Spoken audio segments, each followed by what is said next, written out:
Hey everyone, Melissa here. I'm headed out this morning to do some errands. So I just want to, as I'm thinking about things, I like to talk about things and get to the bottom of things. Um, Back on my other channel, Rock Bottom, I'm talking about abortion and how it affects women in many ways that you cannot even describe. So we are seeing, let's see, we are seeing a lot of debate right now about the abortion bans. And we're seeing, just mentioning a baby, that a baby has a right to life. We're seeing pro choice people just say that's inflammatory speech, inflammatory language, when in fact it is not. It's just speaking the truth. It's just saying that a baby also has rights. So when I think back on the effects of a lot of, just a forced abortion, a lot of the effects, betrayal, broken trust, just on and on it goes. But one of the things that really affect women is usually they are, especially women, they are expected to be a lot like their mothers. And when you have certain things in your life that you came from, like my grandmother raised her kids in the projects, and when you have certain activity in a family in the projects, it can be really hard to overcome some of that stuff, some of that influence. I had an uncle who ended up in jail with drugs and cocaine and all that stuff.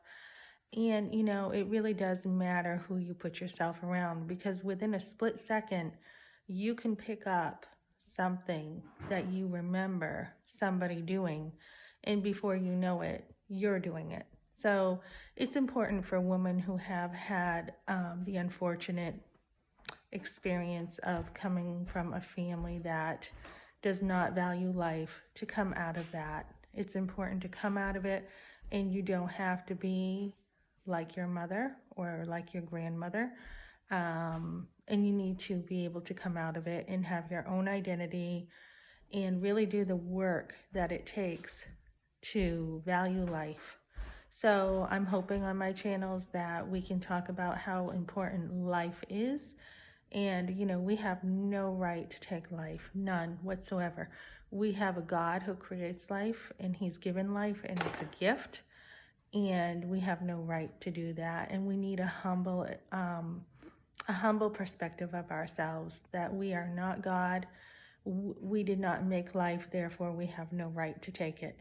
And anybody who has had chosen an abortion, even if it was not really a choice, there's forgiveness.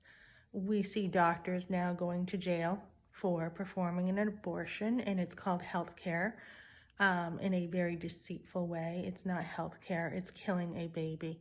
So there is forgiveness, that God does forgive. And as I continue talking about this, it's a hard subject. That's why I kind of like to sit down when I'm talking about abortion.